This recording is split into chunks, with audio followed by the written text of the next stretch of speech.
Mesdames, Messieurs, les populations de Kélé se prennent en charge et chassent les Chinois prédateurs. Et pourquoi?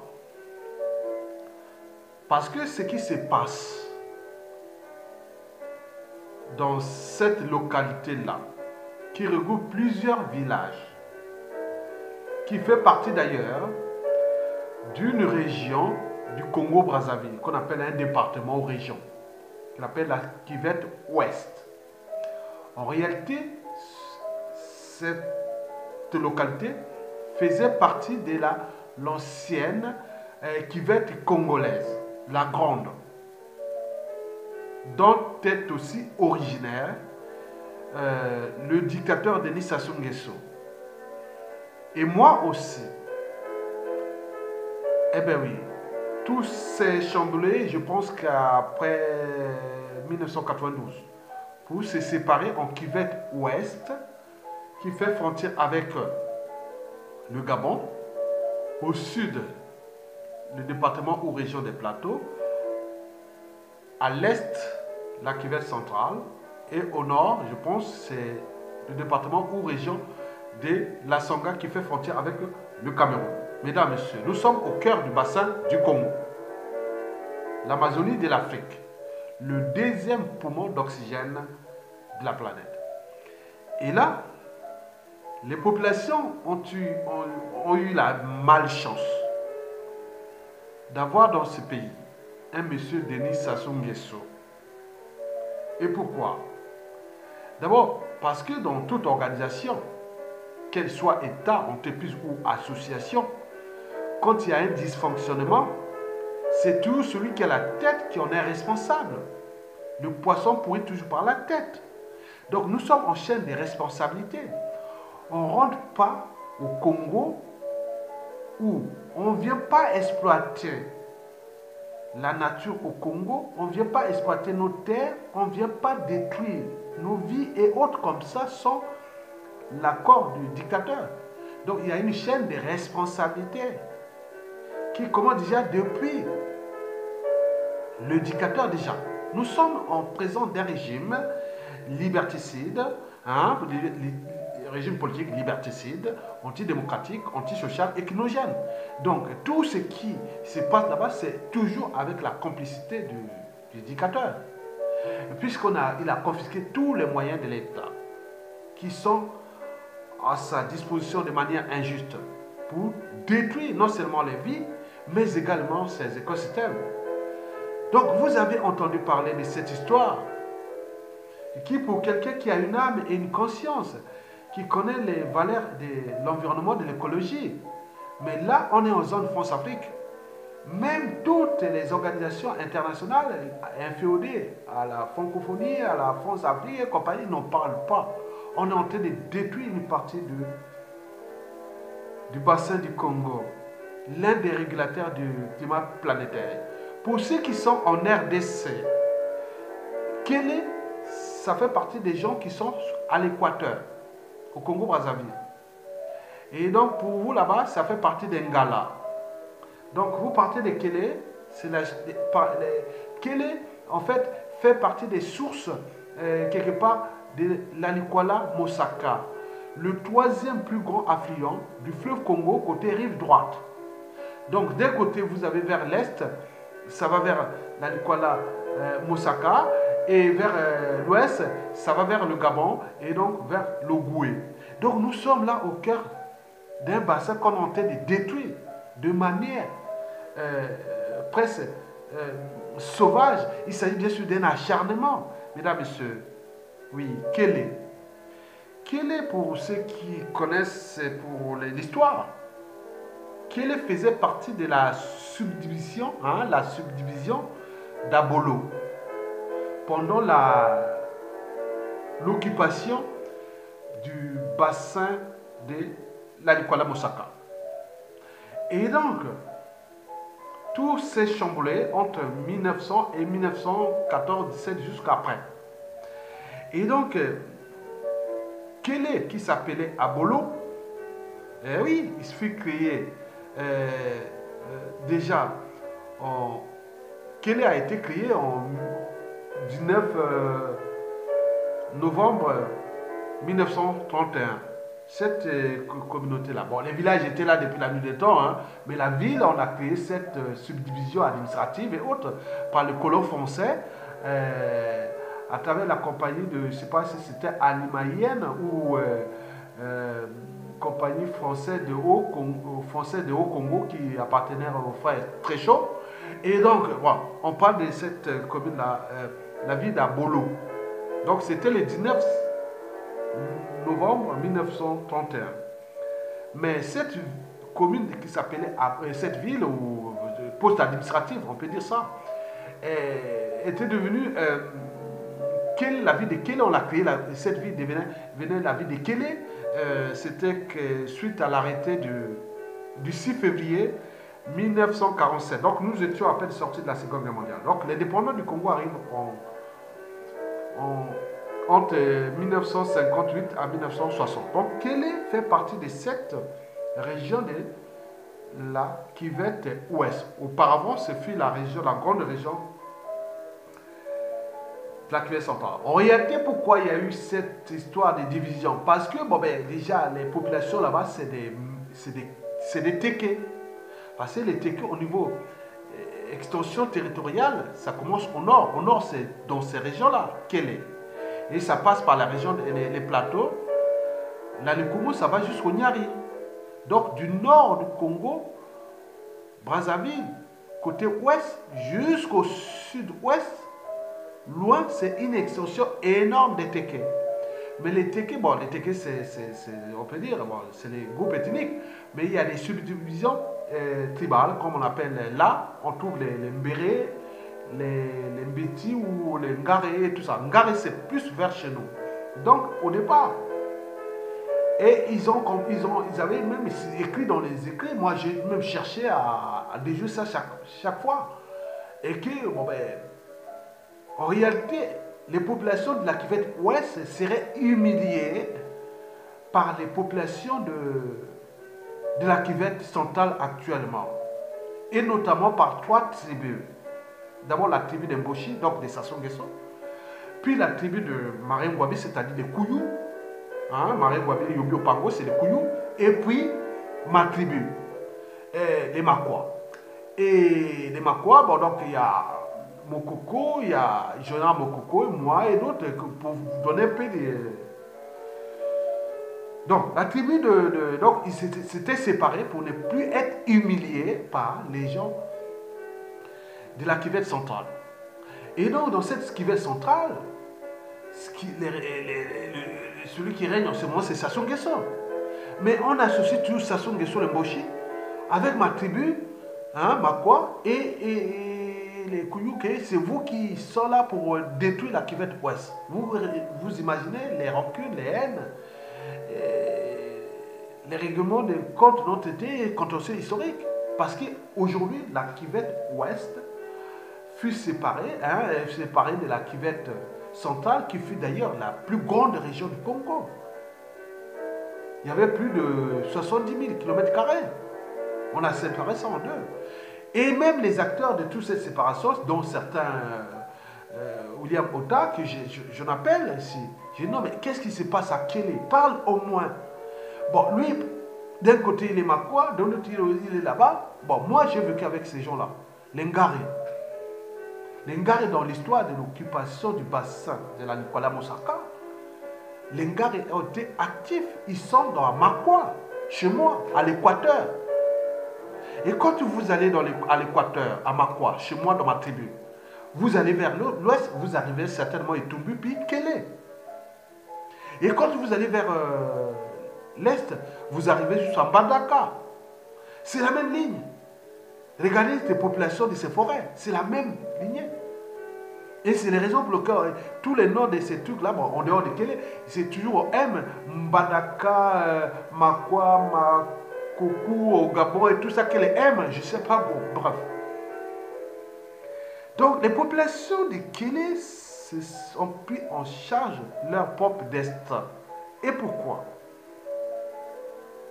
Parce qu'il faut se le dire qu'il s'agit bien sûr d'un sabotage, d'une destruction, d'une écologie. Au mot de Sassou Nguesso, forme bleue et autres qui étaient là pour remplir les poches de ces marchands d'armes et de munitions. Et donc, il y a une destruction de l'écologie, écologique à Kélé. Et moi qui est quand même sensible de la région, oui, je suis de la région, quelque part. Mais ça me touche. En plus que je suis d'abord un naturaliste, puisque j'ai vécu dans la nature, dans ces milieux, je les connais comment. Vous me laissez là-bas, je suis comme dans mon élément. Je connais la préoccupation de ces populations. Et toutes ces destructions, on parle de 30 sites. 30 sites. Que les Chinois qui ont été mis là-bas par le régime sont en train de tout couper. Imaginez, vous êtes dans la canopée. C'est presque de la canopée. La jungle équatoriale. On coupe le bois, on rase tout. Vous avez vu les circuits d'orpaillage en Amérique latine et notamment en Guyane ou au Brésil et autres. Mais c'est zéro. Là, on coupe tout. Des arbres qui font jusqu'à 50 mètres de hauteur. On coupe tout. Et donc, ça devient presque comme, pas une clairière dans la jungle. Ça devient comment? Ce qu'ils ont découpé, c'est presque depuis la Mbomo, à 2 pas du parc national du Djala, en passant par tous ces couloirs-là. C'est comme si on était de découper toute la ville de Paris et la banlieue. Tout ça, on a été de tout couper. Donc, pour ceux qui vivent en région parisienne, qui connaissent la France, en région parisienne, c'est comme si on vous a coupé. Vous n'avez plus le bois de Vincennes, vous n'avez plus le bois de Boulogne, vous n'avez plus la forêt de Fontainebleau, ni de Montmorency, et tout compagnie, tout est coupé. C'est bien de maintenant, ça devient comme ça, on voit là-bas loin. Et là, c'est la canopée. Ça se passe en zone France-Afrique, où il y a la France-Afrique qui vient monter ses muscles là-bas et un monstre qui est en train de tout détruire. Les impacts au niveau de la population sont visibles. Qu'est-ce qu'on remarque? D'abord le problème de l'eau.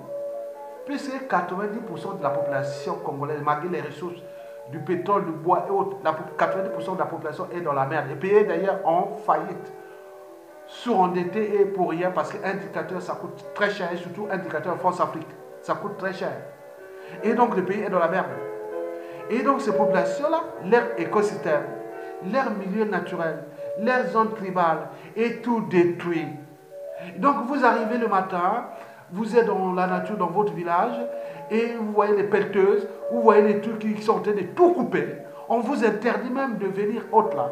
Et donc le problème de l'eau souillée par les métaux lourds et tous ces perturbateurs endocriniens. Ne parlons pas du bois. Les populations là vivaient du bois. Il a cherché du bois pour les faits pour manger, pour autres. Et même pour la chasse, la cueillette et tout compagnie. N'oublions pas les terres pour l'agriculture. C'est des peuples qui sont quelque part à moitié cueilleurs, chasseurs, cueilleurs, mais à côté aussi, ils font de l'élevage, de l'agriculture. Mais les terres, tout est souillé. Donc, imaginez, mesdames, messieurs, vous habitez pour donner l'esprit à Macron. Vous habitez au palais de l'Élysée, avenue de la rue Faubourg Saint-Honoré. Vous habitez là, dans le 8e, à Paris, là. Vous allez chercher de l'eau maintenant à Fontainebleau, pour un villageois. Alors que l'eau, là, à côté du palais de l'Élysée, c'est vraiment de traverser les Champs-Élysées et arriver là à la Seine. Traverser les Champs-Élysées à la Seine, là, entre le palais de l'Élysée et la Seine, c'est même pas 1 kilomètre. Mais là, il faut maintenant aller chercher de l'eau quelque part vers Fontainebleau. Mais ce n'est pas tout. C'est qu'il y a des nuisances non seulement olfatives, parce que ça sent mauvais ces produits qu'ils mettent là-bas, mais surtout le problème de ces produits nocifs qui touchent la peau. On ne sait pas qu'est-ce qu'ils mettent dans ces produits. Donc les gens se grattent. Vous pouvez vous gratter jusqu'à les sang et sans sang parce que vous ne pouvez pas. Vous pouvez pas. C'est quoi comme produit? Et Sassou Nguesso envoie sa ministre de l'écologie, Arlette Soudan, je ne sais pas quoi, qui est avec le... Et voilà, pour aller voir comment on détruit l'Afrique nous-mêmes. C'est du jamais vu. Donc, il s'agit bien sûr d'un acharnement contre d'autres propres terres, contre nos propres semblables. C'est du jamais vu. Ce qui se passe là. Mesdames et messieurs, la destruction n'est pas que là. Elle a commencé déjà en Bomo, à 2 pas du parc national du Djala, le plus grand domaine animalier du Congo. Et là, toute cette zone-là de Bomo et autres, domaine animalier de Djala, connu de Nicolas Hulot, les domaines de chasse de Mboko, là où mon père allait chasser pour la viande et autres, que j'ai pris à chasser là-bas, à tirer les très jeunes, les fusils. À l'âge de 14-15 ans, j'ai commencé à tirer là les animaux sauvages avec là-bas. Et donc tout ça détruit, ils sont en train de tout détruire. Donc ils ont donné des concessions, comme au temps de l'occupation de ces bassins par les Français, les compagnies alimaliennes qui s'occupaient de tout le bassin de l'Alima et la compagnie du français de Haut Congo qui s'occupait du bassin de la Nicolas Moussaka jusqu'à la Nicolas Ozère. Et donc ça couvrait les frontières avec le Gabon, le Cameroun, la Centrafrique. Donc c'était comme ça, des concessions. Donc Sassou Nguesso est dans la merde. Donc il a laissé tout à des compagnies chinoises qui sont en train de tout détruire. Tout détruire. Sans qu'il y ait aucun écologiste, soi-disant francophone, même France-Afrique, qui puisse prendre ses responsabilités. Sassou, arrêtez de détruire. Maintenant là, on tient pour le double jeu. Voilà les Chinois. Mais les Chinois qui les amenaient pour détruire ça. Vous croyez qu'ici, il y avait des gens responsables à la tête de ce pays et s'ils pouvaient le faire comme ça? Non, ce n'est pas possible. Mais nous sommes en train de détruire notre propre survie. Parce que la nature n'a pas besoin de nous. C'est nous qui avions besoin d'elle.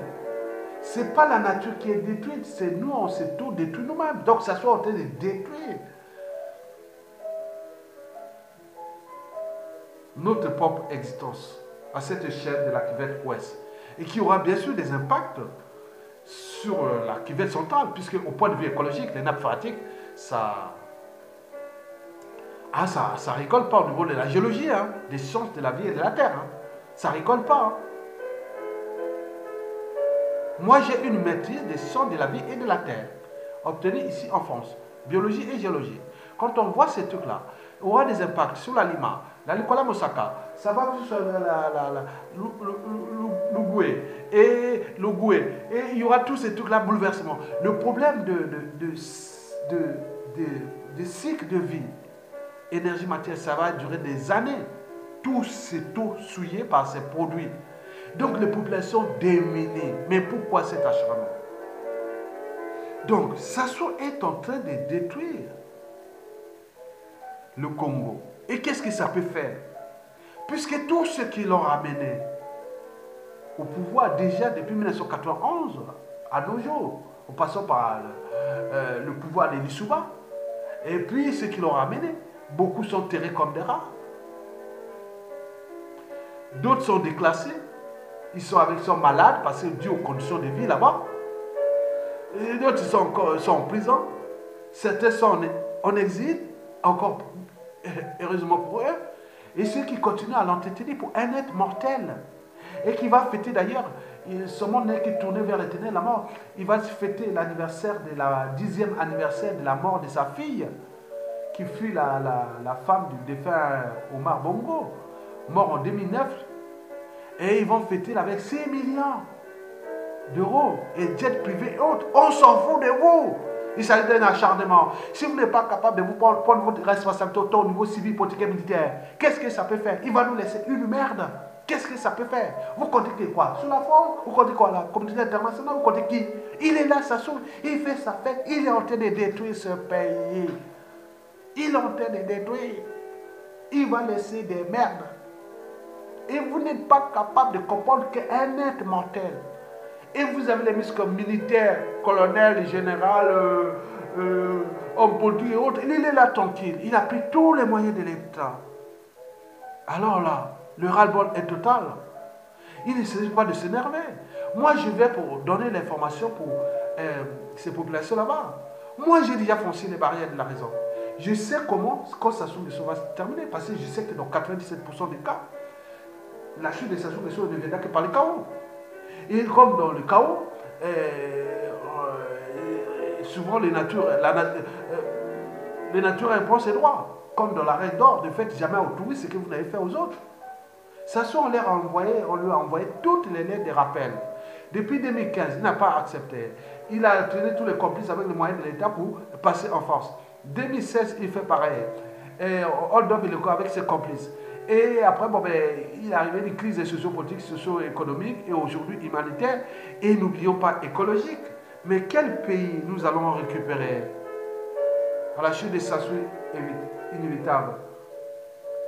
Parce que de toute façon et de toute évidence, Sassou va chuter.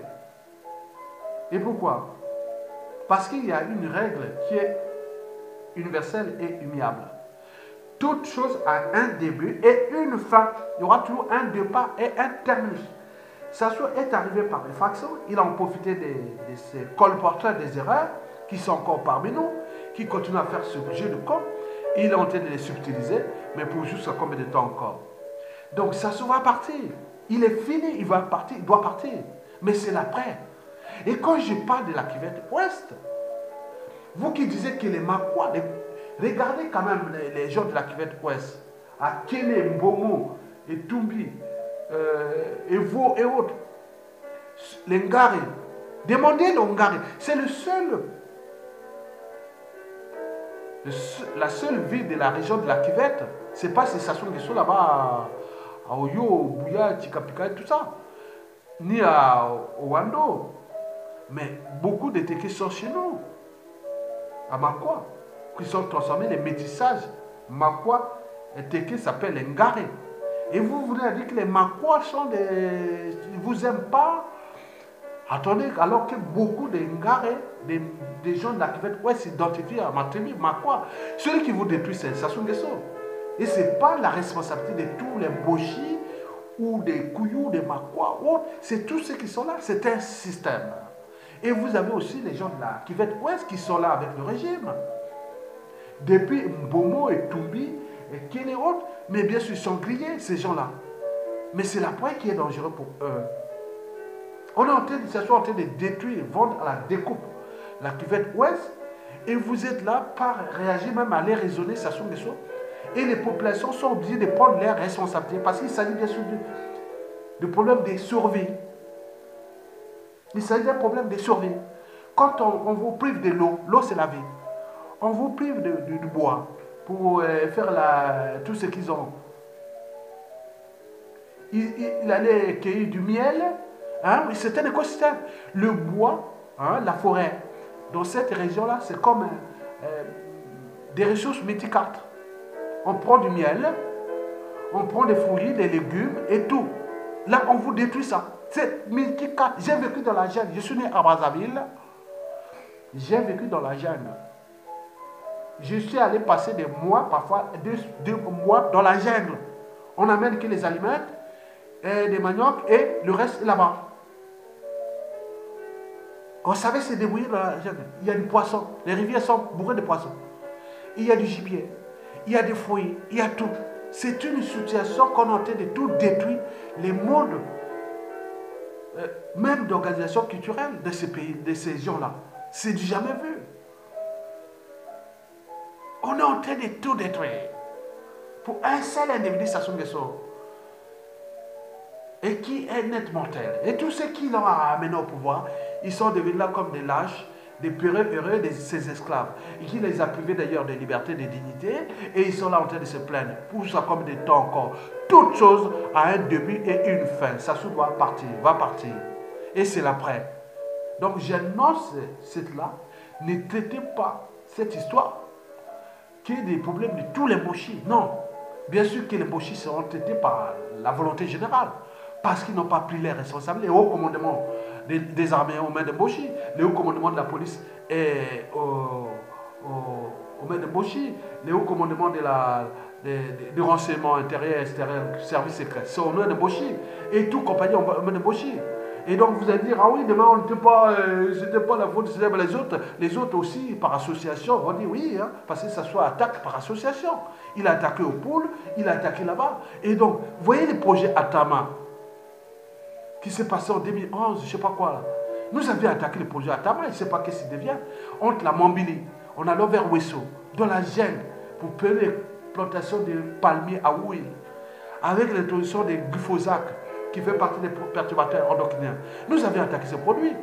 Et donc, je ne sais pas où est-ce que ça se trouve. Donc, ça soit en tête de tout détruit. Ce n'est pas que la cuvette ouest, la Sangha, et n'oublions pas la Likumu, le Nyari, ce n'est pas possible. Ce qui se passe au Nyari, c'est encore un désastre énorme. Et vous êtes là en train de parler de Tibali du Nord-Sud, alors que lui, c'est un système, c'est une oligarchie qui a compris qu'il est là pour exploiter et détruire ce pays. En réalité, ce n'est pas des gens qui aiment ce pays. Et par conséquent, nous devons prendre notre responsabilité individuelle et politique et autres, civiles et militaires, pour les faire partir. Pourquoi attendre? Attendre juste à quand? Qui détruit, après on vous laisse le bazar et vous allez continuer à vous entretuer, à vous emmerder. Non. Sassou n'a jamais été aussi faible. Bien entendu que les réseaux de l'homme travaillent. Sassou doit partir. Il va partir. Et là, c'est l'acharnement. Donc, quel dégât ou quel pays nous allons récupérer? Déjà, un État au niveau des administrations qui ne fonctionne plus. Au niveau de l'économie qui ne fonctionne plus. Au niveau des écosystèmes naturels qui font partie de nos ressources naturelles et stratégiques. Là, c'est sabotage total. N'oublions pas au niveau des mentalités, habitudes de comportement et autres. Donc, il s'agissait bien sûr d'un acharnement. Donc, j'ai dit quand même les populations de Kélé. Je suis originaire de Makwa. C'est pas parce qu'on est sur le même les lignes, parce que quand tu parles de moi à Makwa, tu arrives là, et Toumbi, et Kélé n'est pas loin. Et là, c'est le Gabon. Quand tu parles de moi à Makwa, tu descends 300 km, tu vas voir quelque part la Mbandaka. Tout cette zone, c'est l'Équateur. Je suis à l'Équateur ici, au nord du Congo. Mais moi, c'est pas ça. Moi, je regarde l'ensemble, déjà à l'échelle de ma tribu, au niveau régional, au niveau géopolitique nord-sud et au niveau sous-régional, c'est-à-dire tous les bassins du Congo. Je ne veux pas faire un cours du bassin du Congo, tant du point de vue des écosystèmes que du point de vue climatique et des enjeux de ces évolutions. On peut le faire, vous pouvez me demander, je peux vous faire un cours de toute cette évolution de ce bassin depuis presque des millions d'années. Je peux le faire et les conséquences à venir. Et tous ceux qui sont là pour les cyclones qui arrivent aux États-Unis, aux grandes Antilles, aux Caraïbes, et qui naissent dans le golfe de Guinée, qui fait partie des régulateurs de ce climat planétaire. Et ceux qui retiennent c'est justement le bassin du Congo. Et la cuvette ouest fait partie, il a un pourcentage sur la régulation du climat planétaire, et que les Chinois sont en train de tout détruire. Tout détruire. Ils coupent tous les bois, hein, une pelleteuse coupe tous les bois, et on remblait les terres. On fait rouler les terres, tous les minéraux, l'or, les titanes, et tous les minéraux qui trouvent. C'est un rouleur compresseur, il passe comme ça. Et après, il passe au sud souvent. Hein. On commence là. Vous avez Paris, hein. Pour ceux qui ne connaissent pas Paris, Paris c'est comme ça. Regardez. Je vais vous dessiner Paris.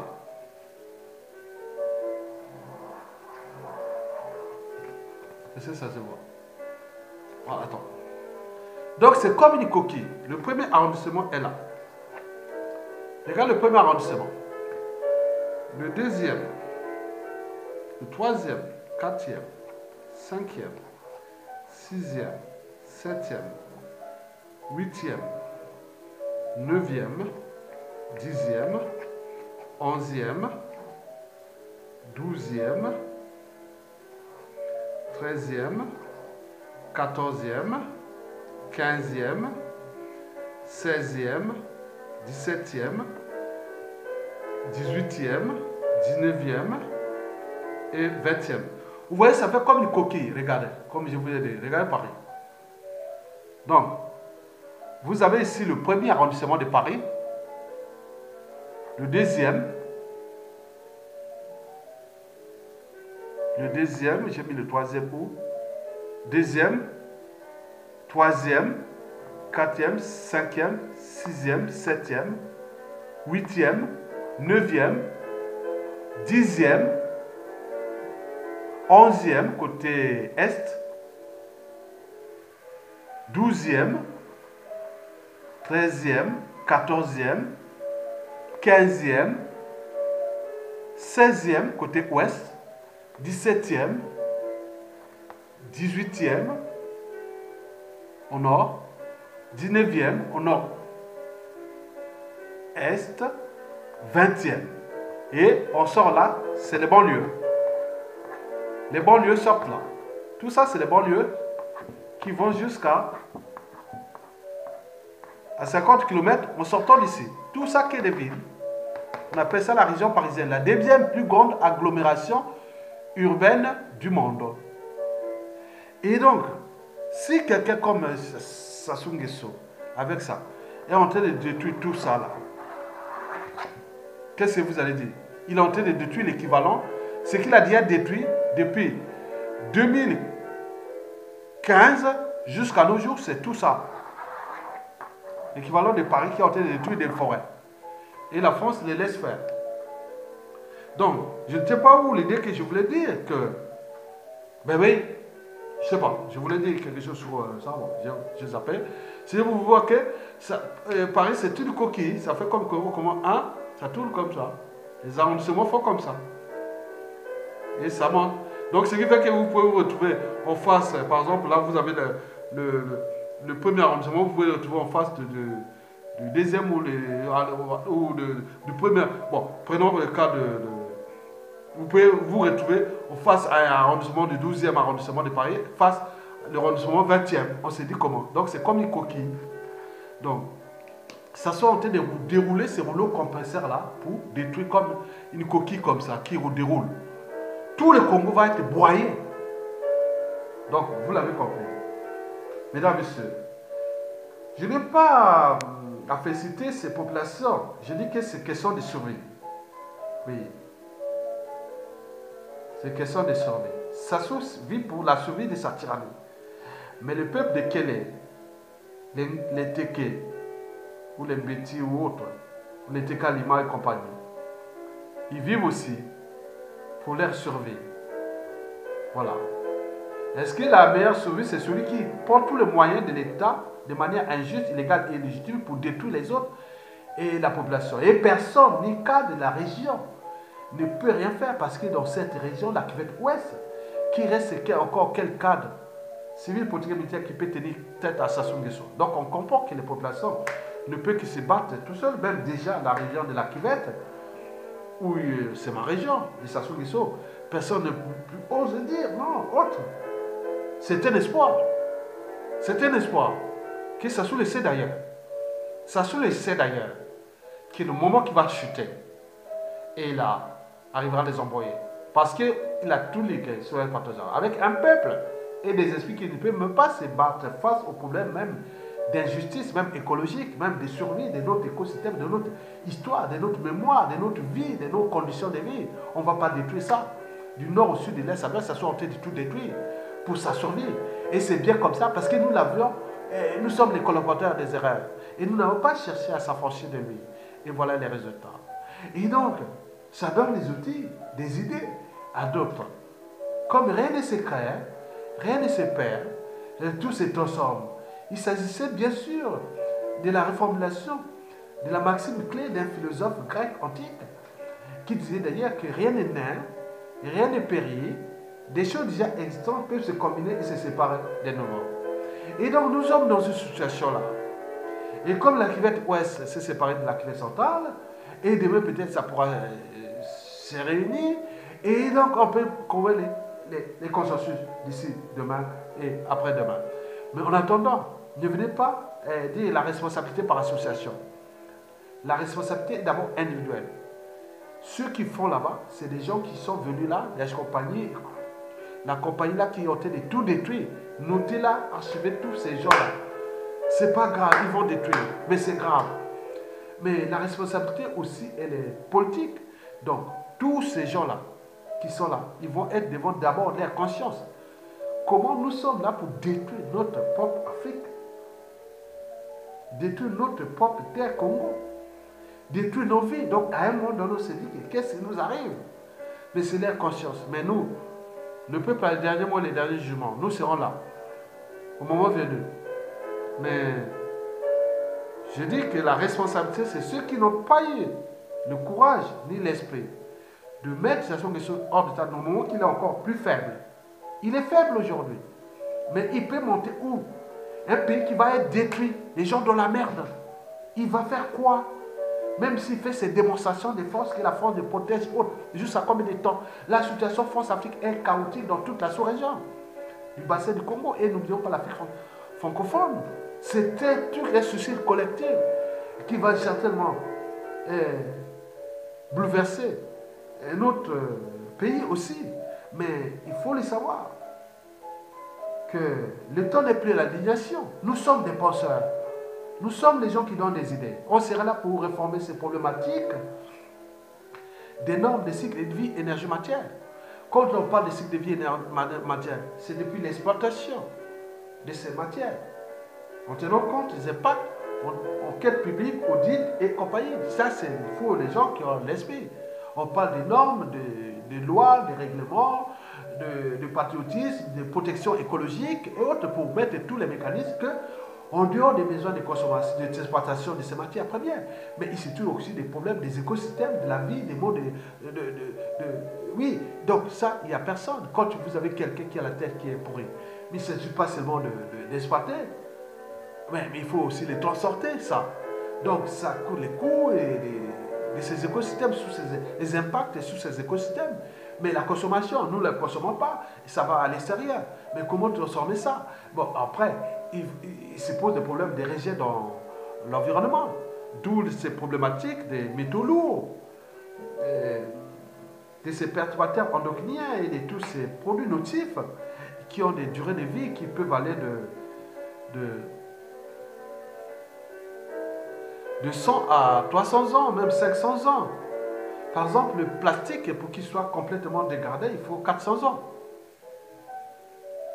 Et donc, nous avions ces problèmes de pollution des nappes phréatiques et Sassou, voilà. C'est le bilan comptable de Sassou Nguesso et de tous ceux qui ont entretenu Sassou Nguesso. Et bien fait comme ça, pour vous montrer que voilà.